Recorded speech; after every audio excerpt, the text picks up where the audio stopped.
जय हिंद। इस वीडियो में हम लोग वाइस प्रेसिडेंट के बारे में पढ़ने वाले हैं, उपराष्ट्रपति के बारे में थोड़ा सा जानकारी लेंगे, उनके बारे में जस्ट इंट्रोडक्शन। इस वीडियो में सिर्फ उनका थोड़ा सा इंट्रोडक्शन है, उनके पावर का चर्चा हम लोग किसी और वीडियो में करेंगे कि क्या क्या शक्तियां है ना। एक बात आप लोग ध्यान रखिएगा, राष्ट्रपति और उपराष्ट्रपति, ठीक है, हम लोग जानते हैं ये nominal head of the nation है राष्ट्रपति, और उसके बाद आता है उपराष्ट्रपति। तो जब राष्ट्रपति ही कोई काम के नहीं है तो उपराष्ट्रपति क्या खाक कोई काम के रहेगा। लेकिन फिर भी चलिए हम लोग पढ़ते हैं, है ना, कोई बात नहीं, होते रहता है। हमारे यहाँ देश में इतना ना पैसे है कि जबरदस्ती पोस्ट रखा, पोस्ट को क्रिएट कर करके और उसको सैलरी देते हैं। अब बताइए प्रेसिडेंट को कितना महंगा, जबकि कोई पावर नहीं है। प्रेसिडेंट जो है पूरे पावर का इस्तेमाल हमेशा मंत्री परिषद के सलाह पे करता है, काउंसिल ऑफ मिनिस्टर के सलाह पे करता है ना। अपने से कोई भी पावर का इस्तेमाल वो कर ही नहीं सकता है। इनडायरेक्ट वे में देखिए कोई पावर का इस्तेमाल है ही नहीं। लेकिन सोचिए कितना सैलरी, राष्ट्रपति भवन में रहना, इतना सिक्योरिटी पे खर्चा। और चलिए ये सब तो ठीक है, इतना तो रखें, यानी काम क्या है, सिग्नेचर करना है ना, सलाह कर लेना, और कुछ का काम नहीं है। इतना ही काम के लिए, इतना काम तो फ्री में कर देते हैं हम लोग, है कि नहीं। देश में सोचिए कितना जनता है ऐसी बेरोजगार है, फ्री में कर देते, खाली राष्ट्रपति भवन में रख लेता, है कि नहीं। देश का जो बेरोजगार लोग है उसके बारे में कह रहे हैं, ठीक है। तो और देखिएगा उसके बाद अगर राष्ट्रपति कभी अब्सेंट रहते हैं तो उसके लिए उपराष्ट्रपति को रखा गया है हमारे यहाँ। क्योंकि जब कभी अब्सेंट होंगे या अचानक से मृत्यु हो गई, तो सोचिए अचानक से मृत्यु हो गई, उसके लिए एक बड़ा सा पोस्ट बना के हम लोग रखे हुए हैं, उपराष्ट्रपति, जो राज्यसभा का पदेन सभापति होता है ना। तो उनके बारे में है। उपराष्ट्रपति का चर्चा किस आर्टिकल में है? आर्टिकल 63 में दिया हुआ है कि भारत का एक उपराष्ट्रपति होगा, ठीक है, जिसका चुनाव कौन करेगा? ये संसद करेगा। संसद मतलब लोकसभा और राज्यसभा करेगा। क्वालिफिकेशन कौन रहेगा राष्ट्रपति? तो सिर्फ और सिर्फ भारतीय, पहला तो भारतीय नागरिक होना चाहिए, ठीक है। कोई भी विदेशी नागरिक जो है हमारे यहाँ नहीं बन सकता है उपराष्ट्रपति। उसका एज 35 ईयर होना चाहिए, कम से कम उम्र 35 ईयर। राज्यसभा के मेंबर होने का उसमें क्वालिफाइड गुण होना चाहिए, वो कम से कम क्वालिफाइड हो कि राज्यसभा का सदस्य उसे बनाया जा सके। Any profit of the profit, short में कहे सरकारी नौकरी, यानी सरकार से कोई लाभ न लेता हो, है ना, ऐसा कोई काम न करता हो कि सरकार के अधीन हो वो, मतलब कह सकते हैं सरकारी नौकरी न करता हो, और अगर करता हो तो रिजाइन दे पहले। तो ये क्वालिफिकेशन हो गया उपराष्ट्रपति बनने के लिए।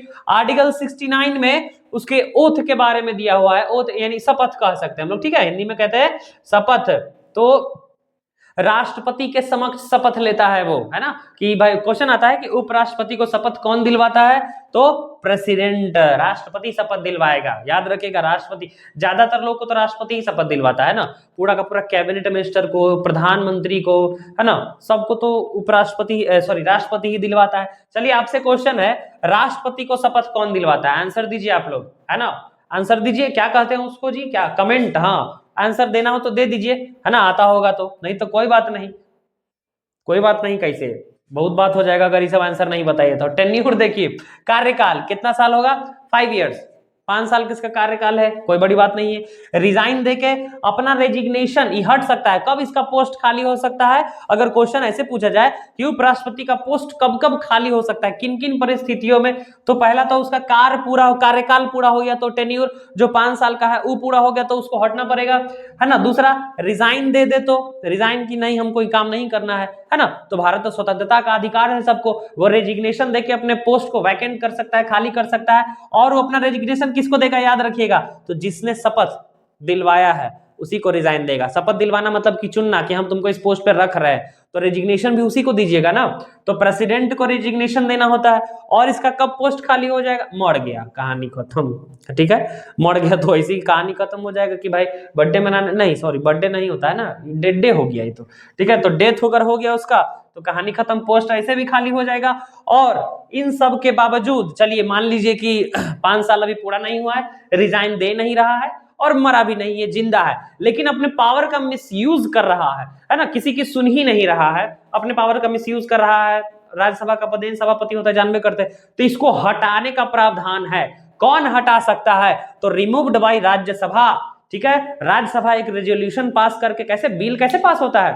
प्रपोजल, बिल, एक्ट, वैसे ही एक रेजोल्यूशन लाएगी राज्यसभा और राष्ट्रपति को हटा सकते हैं। याद रखिएगा, लोकसभा नहीं, सिर्फ राज्यसभा, क्योंकि राज्यसभा का पदेन सभापति होता है, इसमें लोकसभा इनिशिएट नहीं कर सकता है इसका रेजोल्यूशन, सिर्फ और सिर्फ राज्यसभा ही इनिशिएट कर सकती है और इसको हटाया जा सकता है। और राज्यसभा में मेजोरिटी चाहिए, है ना, मेजोरिटी, बिना मेजोरिटी के थोड़े संभव है, ठीक है। और इसका काम क्या है, लास्ट पॉइंट देखिए, काम क्या है, तो अब्सेंट ऑफ प्रेसिडेंट, यानी राष्ट्रपति जब अब्सेंट रहेंगे हमारे यहाँ तब इनका काम लिया जाएगा। राष्ट्रपति अब्सेंट मतलब कि तबीयत खराब हो गया और जरूरी है देश में कुछ काम, कुछ सिग्नेचर वगैरह, या उनका ऑफिस कौन संभालेगा उस दिन, है ना, अचानक से मृत्यु हो गई, कुछ हो ही गया राष्ट्रपति को, तो उस समय प्रेसिडेंट का ऑफिस कौन संभालेगा, तो यही सब इनका मुख्य काम होता है हमारे उपराष्ट्रपति का, ठीक है।